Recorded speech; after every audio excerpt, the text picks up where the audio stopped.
Hi everyone, yan almost tapos na yung plywood installation ko, yung wall installation. Konti na lang, meron na lang konti dito na hindi ko pa natatakpan. Pero yan na lang natitira sa kailangan kong i-plywood. And then next step ko will be to do the TV station or the TV, what do you call this? TV shelves. Yan, ito yung isa part yan nung magiging TV shelf. Yan. Itong isa mapupunta doon. Tapos yung isa sa kabilang dulo. Tapos maglalagay ako ng isang black wooden shelf on top of it. Yun yung magiging patungan ng TV. Well, actually hindi naman talaga nakapatong yung TV. Naka-mount siya. Pero yun yung lagay ng mga gaming consoles. Tapos yung isa, itong isang to pupunta dito. Yan yung magiging electrical parang electrical box ko. Sa loob is yung dalawang sub panel na may mga circuit breakers. Yan. Yeah, ito ang unang gagawin ko. Bali, ang plan is to do like maglalagay muna ako ng pamakuan. Maybe bumili ako ng lumber today, 2x4s.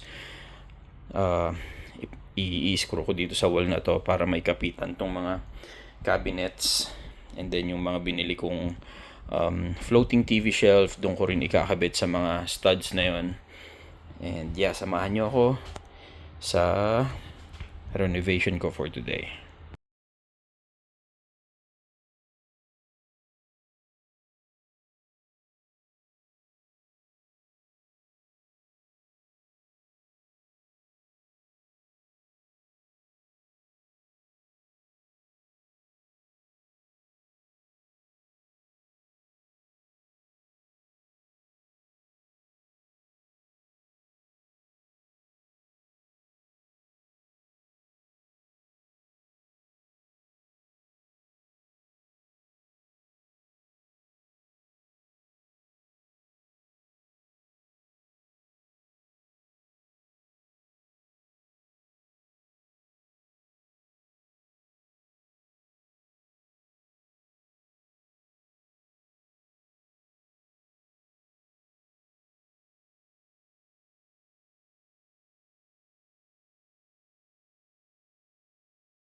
Yan, na-install ko na yung first two studs na pagkakapitan nung likod ng mga floating TV shelves and nung wall cabinet na yan.